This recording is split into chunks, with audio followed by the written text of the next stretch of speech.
See? You're always on the fence between the versatility and the quality. So today, let's dive deep in your heart.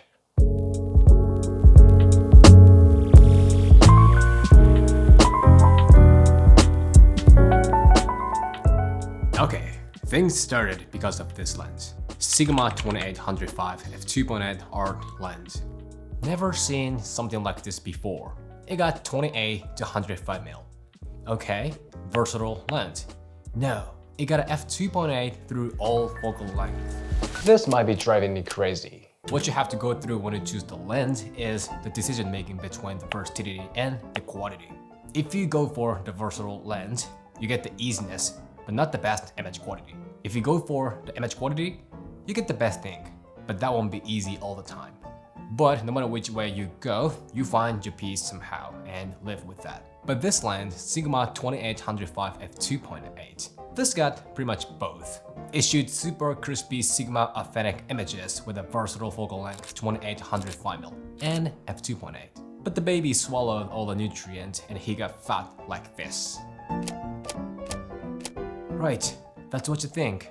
It got all Sigma vibe and quality and the versatility, but this size and weight. Let's take a short trip to find your piece on this topic.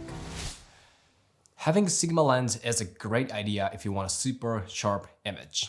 This is a one-of-a-kind uniqueness of Sigma lens. There might be the better lens if you talk about a different thing like a bokeh and color. But in my opinion, Sigma is the most sharpest lens, right? Sony GM is also sharp, but that is more balanced. When it comes to the balance of sharpness and softness, creaminess, yeah, I gotta admit, G Master is the best. But when it comes to the only sharpness, Sigma is like a beast. But I noticed there was a slight vignette sometimes when it's 28mm. It's not obvious, but you can see corners are a little darker. This remains its sharpness in all focal length.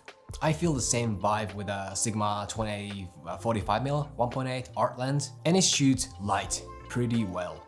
It gives you the fantastic light depiction that other brands can't have. Something you care when it comes to the lens choosing journey is the color and the vibe it creates. The color is everything. You see Apple is red, orange is orange, and the people who you care about is yellow, black, and white. But all of this easily changes if you change the eye. Sigma's another strength is the neutral color. Most of the times, lenses have uniqueness. Some lenses have a yellow shifted vibe and some lenses have a blue shifted vibe, but I think Sigma is very flat. In other words, it's a little boring. You don't get some unique color and vibes. So if you want to capture things super cinematic or nostalgic, whatever it is, there are better options for that. But if you want to capture things as they are, this lens is the guy you should rely on. The quality more than the versatile zoom lens. I think you just need to be ready for it. Yeah. Because no matter what you do, you need to commit. Like you need a dedication, commitment. I don't know, whatever it is. You just brace yourself. So this got a legit image quality. I wouldn't say it's same as prime lenses, but definitely better than this type of versatile zoom lenses, especially like a F4 or F5.6 zoom lenses. But how about the build quality and the usability? Well, we've seen this size before many times like 70-100 type of lenses, but 28-105, this size and weight, never had it before. If you consider this lens is all-in-one lens, you might be able to accept it. Like you do everything on this, no other zoom or prime lenses, just only this. But the usability is not that bad actually. I mean, it's still heavy, but you get a lot of physical lens controls like a aperture ring and some buttons and switches. Also, the texture is a little different from usual Sigma lenses. This is more like matte, not shiny. It feels like a Sony GM lenses. How accurate you can focus on is super important to achieve your goal. Can you be away from the distraction? Can you ignore the sweet invitation? Come on, be sticky. That's what you gotta do. The life is a series of decision making. You gotta pick something, commit, and accept the consequence.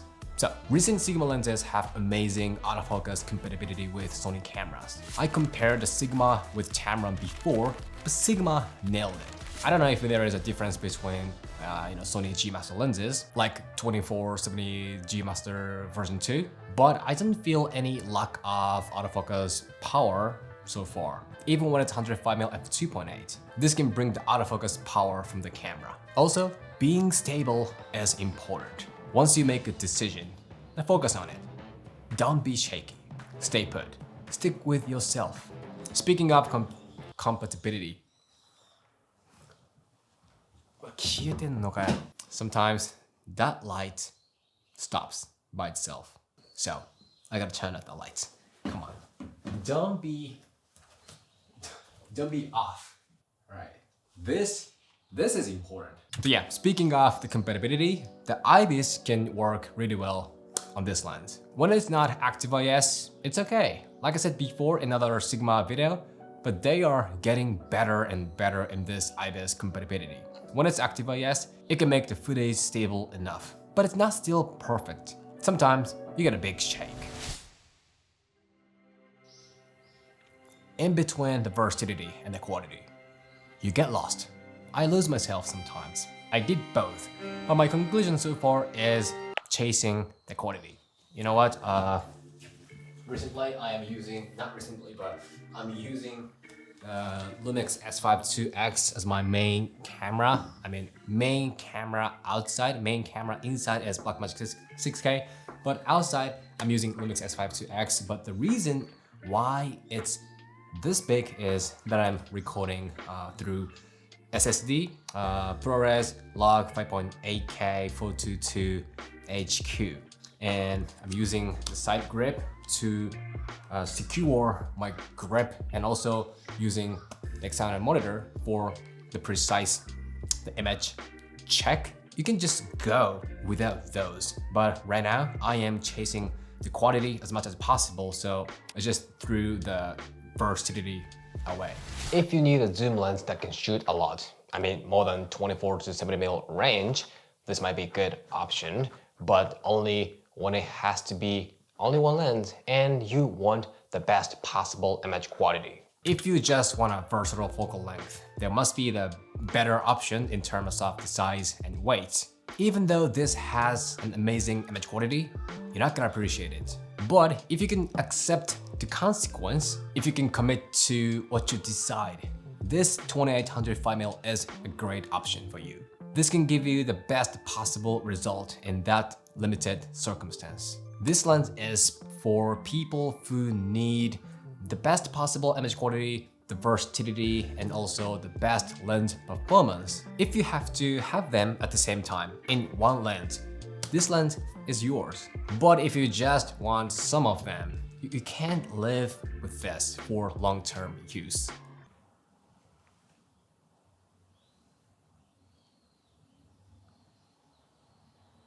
The most important thing is to get ready.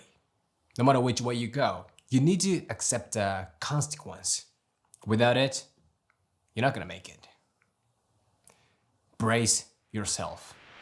Okay, this is it. If you have any questions, just shoot me anytime, anywhere. And if you like this video, show me a thumb and hit the subscribe, and I will see you in the next video. じゃあまた。